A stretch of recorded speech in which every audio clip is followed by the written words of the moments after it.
সুস্বাগতম বন্ধুরা, আরএন কিচেনের পক্ষ থেকে আপনাদের সবাইকে জানাচ্ছি অনেক অনেক শুভেচ্ছা ও ভালোবাসা। আরএন কিচেন সবসময় আপনাদের সাথে রান্না রিলেটেড রেসিপি শেয়ার করে, তবে আজকে একটা রূপচর্চার রেসিপি শেয়ার করতে যাচ্ছি। স্ক্রিনটা দেখে তো নিশ্চয়ই বুঝে গিয়েছেন আজকের রেসিপিটা অর্গানিক হেয়ার অয়েল নিয়ে। চুল পড়ার সমস্যা, নতুন চুল না গজানো, সব ধরনের সমাধান একটি মাত্র তেলে। তবে আর দেরি কেন, চলুন দেখে আসি এই তেলটা বানাতে আমাদের কি কি উপকরণ লাগছে। এই অর্গানিক হেয়ার অয়েলটা বানাতে প্রথমে আমাদের লাগছে নারিকেল তেল। আমি এখানে 250 ml মতো খাঁটি নারিকেল তেল নিয়েছি। আপনারা কিন্তু বাজার থেকে যে কোনো নারিকেল তেলই ব্যবহার করতে পারেন, তবে খাঁটি নারিকেল তেল হলে উপকারটা সবচেয়ে বেশি হয়। আর নিয়েছি এখানে নিম পাতা। আমি কয়েকটা নিম পাতার ডাল নিয়েছি। নিম পাতায় রয়েছে অ্যান্টিব্যাকটেরিয়াল প্রপার্টিস। আর নিয়েছি অ্যালোভেরা। অ্যালোভেরা চুলকে ময়শ্চারাইজ করতে সাহায্য করে। আর নিয়েছি এখানে আমলকি। আমলকি চুলের ফলিকলগুলো শক্তিশালী করে।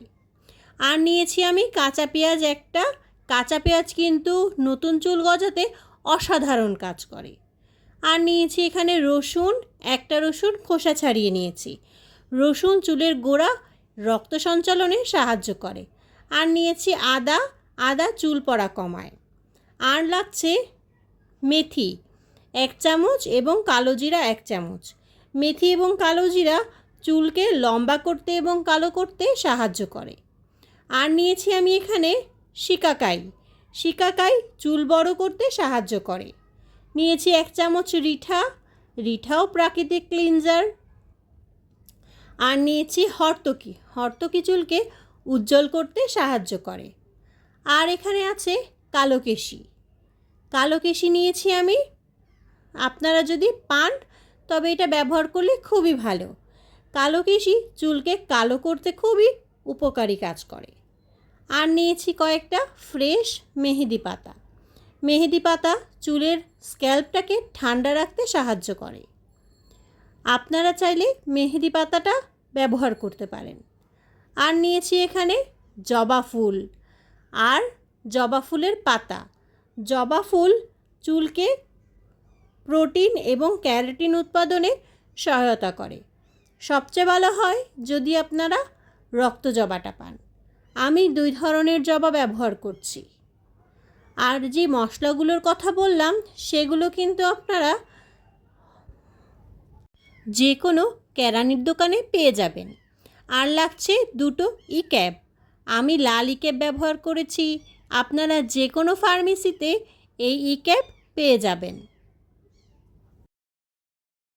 আমি এখন এই কাঁচা উপকরণগুলো ছোট ছোট টুকরো করে কেটে নিয়েছি এবং প্রথমে ভালো করে ধুয়ে নিয়েছি। এখন ব্লেন্ড করে নিচ্ছি। ব্লেন্ড করা হয়ে গেছে। এটা আমি শুধু ছোট ছোট টুকরো করেছি যাতে করে ব্লেন্ড করতে সুবিধা হয়। আর দিয়ে দিচ্ছি এখন শুকনো উপকরণগুলো। আর দিয়ে দিয়েছি এখানে আস্ত মেথি দানা এবং কালিজিরা। আপনারা চাইলে কিন্তু এটা গুঁড়োও ব্যবহার করতে পারেন। সবগুলো উপকরণ দিয়ে দেওয়া হয়ে গেলে ভালো করে নেড়ে মিশিয়ে নিচ্ছি।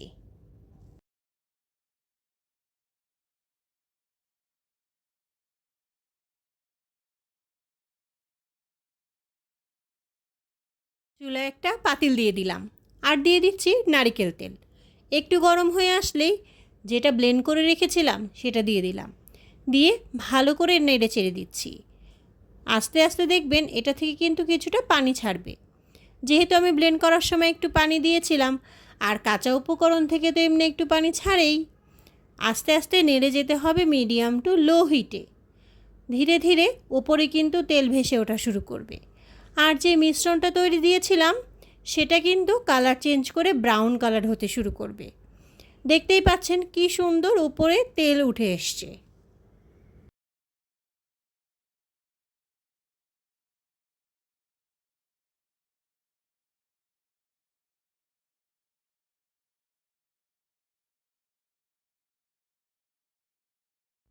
মিডিয়াম টু লো হিটে প্রায় 45 মিনিটের মতো আমি এই তেলটা জাল করে নিয়েছি।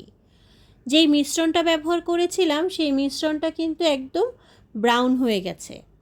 আর তেলটাও কিন্তু খুব সুন্দর কালার চেঞ্জ হয়ে গেছে এবং মিশ্রণটার থেকে সেপারেট হয়ে গেছে। এখন চুলার জালটা বন্ধ করে দিলাম। দিয়ে এটা ঠান্ডা করে নেব 3 থেকে 4 ঘন্টার জন্য। এখন স্টেইনার দিয়ে তার উপরে একটা কাপড় দিয়ে মিশ্রণটা ঢেলে দিলাম। ঢেলে হাত দিয়ে ভালো করে চেপে চেপে তেলটা বের করে নিচ্ছি। যতটুকু পারবেন নির্যাসটা বের করে নেবেন। দেখতেই পাচ্ছেন তেলের কালারটা কি সুন্দর হয়েছে। এখন যে দুটো ক্যাপ রেখেছিলাম সেটা কেটে এর ভেতরে দিয়ে দিচ্ছি। তেলটা আমি বোতলে ভরে নিয়েছি। আর এখনও আমি 2 দিন পর্যন্ত এভাবে স্টোর করব, 2 দিন পরে ব্যবহার করব। আপনারা চাইলে কিন্তু এই ধরনের বোতলেও ব্যবহার করতে পারেন, তাতে করে স্ক্যাল্পের গোড়া পর্যন্ত তেলটা খুব ভালো করে পৌঁছে যাবে।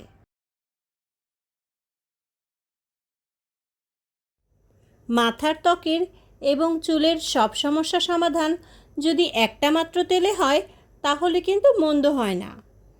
আমার এই তেলটা একদম প্রাকৃতিক উপায়ে তৈরি, যেটা ছোট থেকে বড় সব বয়সের মানুষ ব্যবহার করতে পারবে। আমার এই ভিডিওটি ফলো করে আপনারাও বাসায় বানিয়ে ফেলতে পারেন এই ম্যাজিক্যাল তেলটা। আর আমার ভিডিওগুলো ভালো লাগলে অবশ্যই লাইক, শেয়ার, কমেন্ট এবং সাবস্ক্রাইব করার অনুরোধ রইল। তবে আজকের মতো এখানেই বিদায় নিচ্ছি। দেখা হয়ে যাবে আবারও নতুন কোনো রেসিপি নিয়ে। সবাই ভালো থাকবেন। আল্লাহ হাফেজ।